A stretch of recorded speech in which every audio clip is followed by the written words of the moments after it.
Talamua o se whakapōponga nei o le Talamua Sports, pe o le maasiri ai, i lunga o la wala ta le Talamua Media, i le YouTube channel, o se whainga i tala i ta'alonga, i tono le tātu tinu. Ma o mawhainga tu ina atu, le Talamua Sports o no le lango sua, le anga le lei, a le tanga aluenga le seifua maloloina, po le Ministry of Power. E te tau ana mau e tamiti uma o Samoa le ola maloloina le lei mai lona whanau mai, malona ona tuputupu wae. Ia mautino ai whai tui pui a lau pepe, pe a whai eina loi fo le lua tausanga le mutua. Siaki le tusi o wha maunga le ola tuputupu wae ma tui pui o whanau. Sa tui na atu mo aso ma taimi e whaatino ina ai tui pui o lau pepe. Pe whaafso ta e se fō mai po a se tausi soifua, mo nisi whaamitalanga. O le ola malolo ina o pepe, o le mtafa yoi a au. Ma? Fong. Ma. O whanau, ola soifua maloloina, o le tato ngā luenga e whai Fautasi. Fautuanga mai le mata ngā luenga o le soifua maloloina.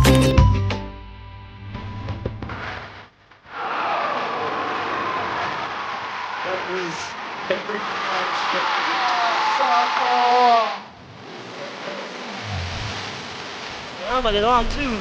Oh, she puts in a two. Oh, down he goes. Tom, here it is, comes up back to Brannigan's. Taula for his second try.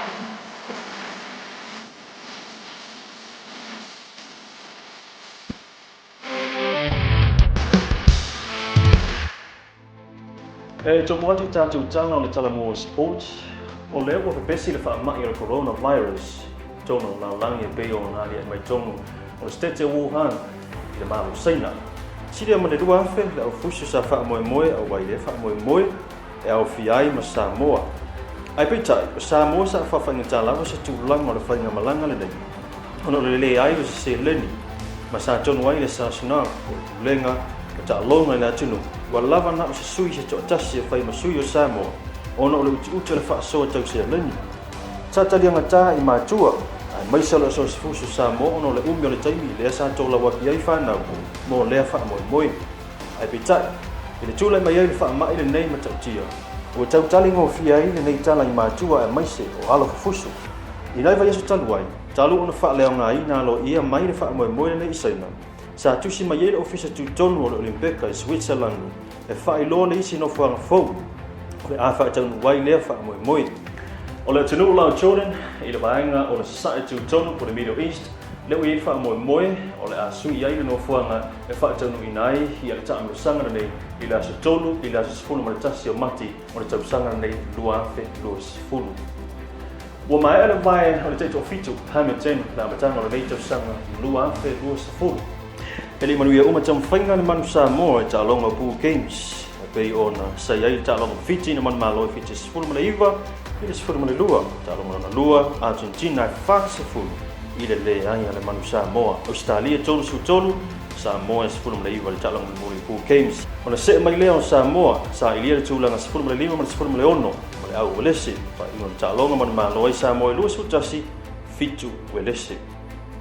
O le whaiunga le vai aso le nei, o le awha tanu i nai le vai, lo na lua le tau sanga lua awhe lua sifulu, la awha i sini Australia, o whaati ulanga mai ei pulu te tasi, pulu A, o lo iei New Zealand, Kenya, Fiji, mo lese, pulu B, o lo iei Falani, Argentina, Afrika i saute, mane manu Samoa, pulu C, Australia, Amerika, Skotilani, Japani, o le pulu D, o lo iei Enelangi, Kanata, Aialani, ma Spain.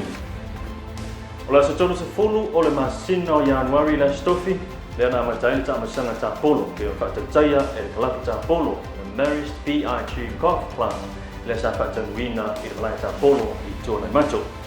E lima vai aso whangasolo ai le tamasanga, ma e lima se fulu tala i le tamasanga tasi. O le whaiunga nei sa iai, ia le vai aso mua le tamasanga pe o whatautaya. I le vaenga o tamaitai o Pepe McDermott, o le handicap e lua se fulu, o se koa e se fulu ma le vani, mai le kalapu o le vai o tausala.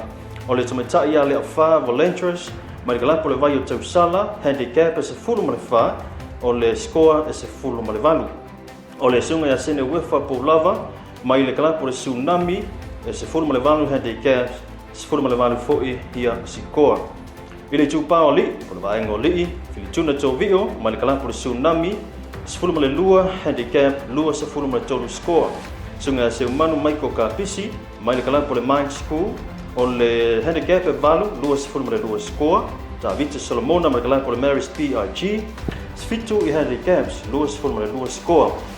Pule ai falani, se fulu handicaps, lua se fulu ma le lua score, mai le kalapo le marist PRG. Ma le sunga ya Nico Caffarelli, e ono I handicaps, lua se fulu ma tasa score, mai le kalapo ale Mike School. O le isi vai o le ta amrisanga, o le afa tanuina, pe o le afa tutea I le aso ono le masino February, I le malai ta polo I tōna I matu. O whailo mai le komito le teo wile o zeitau sanga lua whelu se fulu. He le pulenga o tangata mai mo mai whanfo po le tanga luenga o tourisi. Le ono toi whaau wai o le tuunga Fautasi o nei tau sanga. E pei o na tau fia I le tonu tau sanga ua mwai. O le whaau moe pei o na mafuai o na lefa tau nuina ne telo tau wanga ua mwai. O le tau langa tau tuto seleni pei o na muso ai poi. E nisio nuu maa fio anga sa I o lanto Fautasi. Pitai. Whailoa e sui sinia o le vaenga o tourisi a meisa komiti foi o te wila o nei tau sanga. O le iele wha moe moe e tuina atu ia le vala ulia nuu mawhio anga te tasi e fia ta peno lato Fautasi mo le tau sanga nei a tolo le lima Fautasi e lesi tala o le ama whailoa na toe wha awina ia le tuunga Fautasi o le tau sanga nei lua afe lua se folu pe o na masania I tau sanga le tō nai. O le sato nai na so mua la masino Januari o le u whailoa u iei wha moe o le amata alo I ai ta le sanga la kapi o le tau sanga a iuni te tasi lua afe lua se fulu.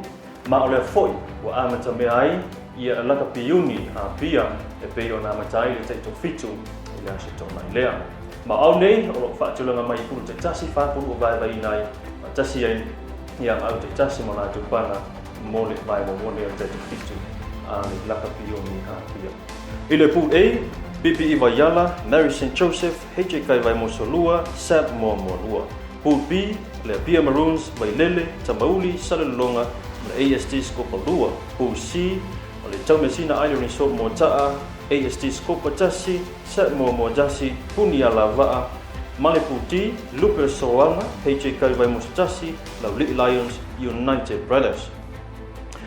O le ta'alonga nei I le malai mo mua ta le iwa ta'alonga le set mo moa lua ma le PPI Vaiala iwa lua se fulu o le Apia Maroons ma le AST Skopalua iwa wha se fulu Mary St. Joseph ma le HK vai Mosolua ta le se fulu le taiao Vailele ma le Tamauli Salelonga se fulu lua se fulu PPI Vaiala ma le HK vai Mosolua o le se fulu wha se fulu Apia Maroons Tamauli Salelonga se fulu tasi Mary St. Joseph ma le set mo lua se Fautasi lua se fulu Vailele ma le AST Skopalua se Fautasi wha se fulu PPI Vaiala ma le Mary St. Joseph se fulu lua I la wauli le Apia Maroons ma Vailele se fulu lua se fulu HK vai Mosolua ma le Samoa lua ma le se fulu lua wha se fulu Tamauli Salelonga ma le AST Skopalua. I le malai numero lua ta le iwa le taiao Taumesina Island Resort Motaa la ta ala ma le Puniala Vaa iwa lua se fulu Luper Soanga la ta ala ma le United Brothers iwa wha se fulu AST Skopatasi ma le Samoa Moajasi ta ala se fulu HK vai Mosatasi ma le Lauli Lions se fulu lua se fulu o le Taumesina Island Resort Motaa ma le Samoa Moajasi se fulu wha se fulu o le aule Luper Soanga ma le Lauli Lions se fulu tasi le taiao AST Skopatasi ma le aule Puniala Vaa se fulu tasi lua se fulu o le aule HK vai Mosatasi ma le United Brothers se fulu tasi wha se fulu o le aule TIR Motaa ma le AST Skopatasi ma le se fulu lua I la wuli o le aule Luper Soanga ma le HK vai Moso numero tasi. Ia o le whaiunga na o le Talamua Sports po le nei maha yaso pe o le whai atu ina atu o le langolango sua ma le anga lei a le tanga le wenga o le saifua ma le loina o le Ministry of Health. O le ngawa se ase limo le Talamua Media pai puna na isi whapoponga o le tatu Talamua Sports I pai yaso te tasi. Manuia tele, whaiunga nei maha yaso. Maisa o le tapu inga, nisa ta alongo le awhanga solo. Wha saifua.